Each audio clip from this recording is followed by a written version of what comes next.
Magandang hapon sa inyong lahat. Ngayong hapon, pag-uusapan natin ang differential association theory ni Edwin H. Sutherland. But before I go to discuss his theory, let me introduce who is Edwin H. Sutherland. So, si Edwin ay pinanganak noong August 13, 1883 sa Gibbon, Nebraska, United States. At namatay naman siya noong October 11, 1950 sa Bloomington, Indiana. So, Edwin was an American sociologist, criminologist, and at the same time, he was a professor. He is the one advocated this particular theory, the differential association theory. So, this theory talks about the etiology of deviance or the cause of an individual's deviant act. And it also talks about the epidemiology of deviance or the distribution of deviant behavior. So, what is the main focus of this theory? So, the focus of this theory is all about the crime causation or the reason why are those people committed a crime or bakit tayo nagkakaroon ng deviant behavior, yung mga unpleasant behavior. Bakit may krimen? Bakit tayo nakakagawa ng krimen? Bakit talaga may mga taong gustong gumawa ng krimen even if they know na lumalabag na sila sa batas, even if they know na merong kapalit na kaparusahan pero pinagpatuloy pa rin nila ang paggawa ng krimen. At bakit din tayo nagkakaroon ng criminal behavior? Saan ito natin nakukuha at saan ito nanggaling? So, pag-uusapan natin yan ngayon. So, according to Sutherland, in his 9 key points, sabi niya doon na criminal behavior is learned. So, natutunan daw natin yung criminal behavior.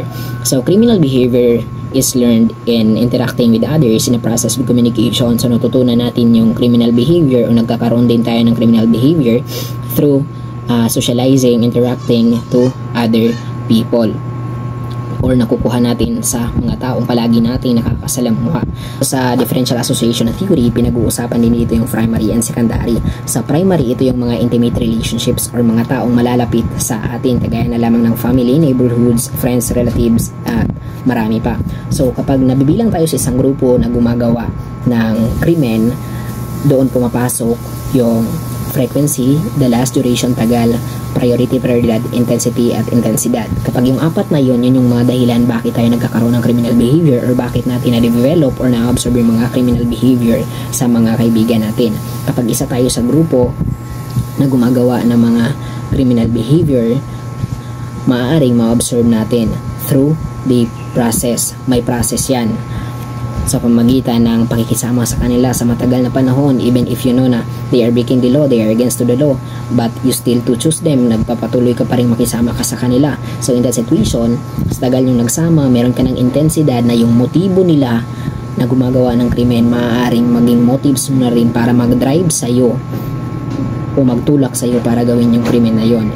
Example na lang, kapag meron ka mga kaibigan na gumagawa ng pagnanakaw kasi according to them, nabibili nila yung gusto nila pag nagnanakaw sila. So that motives push them or nagtulak sa kanila para gawin yon. So in that situation, kapag matagal mo na yung malaman, malaki talaga ang intensidad na maging motives mo na din ang motives nila at mag-drive sa'yo para gawin yung krimen na yon. So, kaya nga napakalaki talaga ng impact sa atin yung mga kaibigan na pipiliin natin, kaya we must choose wisely. Kasi sabi doon sa quote ni Edwin Sutherland, sabi niya, tell me who's your friend and I tell you who you are. Sabihin mo kung sino yung kaibigan mo, sasabihin ko kung sino ka. Kasi madidefine tayo bilang isa sa kanila kasi grupo natin sila. At kung ano man yung ugali nila, yan din yung ugali natin kasi na-develop nga natin or nakukuha natin yung mga bad behaviors nila. So, sa family naman, ano yung part ng family sa pagkakaroon ng mga bad behaviors sa isang tao? Simple lang, kasi yung family natin or mga magulang natin, sila yung may pinakamalaking obligasyon sa pagbibigay sa atin ng disiplina or proper etiquettes.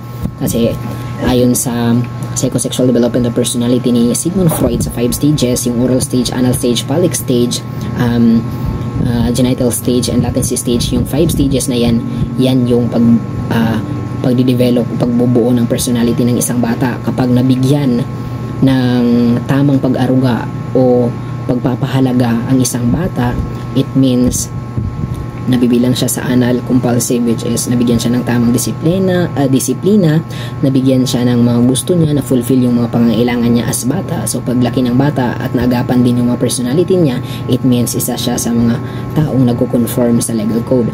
Kapag naman ang bata is hindi nabigyan o hindi na fulfill yung pangangailangan niya as bata at hindi nabigyang pansin yung mga personality niya, at yung mga personality na na-develop ay hindi maayos at hindi yan nabigyang pansin ang personality na yon, it means paglaki niya, isa siya sa deviant na lalabag sa batas. Kaya yung family natin talaga yung pinaka may malaking obligasyon sa pagbigay sa atin kung ano yung tama at mali, sa pagbigay sa atin ng disiplina at sa pagturo sa atin. So, dito naman tayo sa secondary. Ano yung pinag-uusapan dito sa secondary? Bakit tayo nagkakaroon ng mga bad behavior through secondary? So sa secondary, ito naman yung nakukuha natin through the social media. Kasi yung mga bata ngayon pro na talaga cellphone, ginagawa na lang libangan yung social media. Kapag kasi doon sa social media, na-absorb natin yung mga behavior, bad behavior doon through the social media, sa panonood ng hindi kaaya-ayang mga panunuorin, kagaya na lamang kapag meron tayong nakitang hindi maayos doon tayo magkakaroon din ng motibo o gagayahin natin yung ginagawa nila, at yung motibo na yun yung magtutulak or mag-drive sa atin para gawin din yung ginagawa nila kung ano yung man yung nakikita natin. Kaya talaga dapat ingatan yung mga bata pa na hindi pa nakatuntong doon sa legal age para maagapan ang kanilang mga behaviors, para hindi sila magiging deviant paglaki nila. So, dito naman, pag-uusapan naman natin sa normative conflict. So, dito sa normative conflict, ito yung kumbaga normal na sa ating community, kagaya na lamang ng New People's Army. Nagko-conflict ang kanilang definition sa ating legal code, because ayaw nila ng pamamalakad ng ating gobyerno.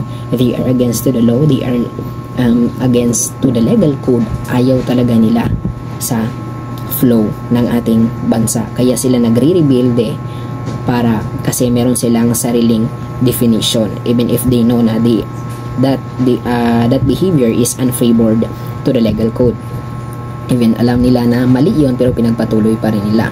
So, dito sa paggagawa ng criminal behavior or yung mga crimes, meron tayong tinatawag doon na favored or unfavored. Yun nga, yung unfavored, yun yung mga sinabi ko kanina kagaya na lamang ng mga NPA. So dito sa favored, meron bang criminal behavior na kahit mali pero acceptable pa rin? Meron, kagaya na lamang ng nagnakaw ka kasi wala ka nang makain. So meron kang sariling definition. Ang definition mo doon, nagnakaw ka kasi wala ka nang makain, wala kang source of income, which is acceptable pa rin yun. Pero kapag ginawa mo yan, pangalawa or pangatlo, maaaring meron na yang kapalit o kapalit na punishment. So again, ang criminal behavior is natutunan, hindi ito inheritance, because there are many experts na nagsasabi at against sila sa theory ni Edwin, according to them, that criminal behavior is inheritance or minamana natin sa ating pamilya or kanununuan. But according to Sutherland, criminal behavior is learned in interacting with others in a process of communication. According to him, criminal behavior is not inherited o hindi minamana. So yan lang, maraming salamat sa inyong pakikinig. Another day, another learning.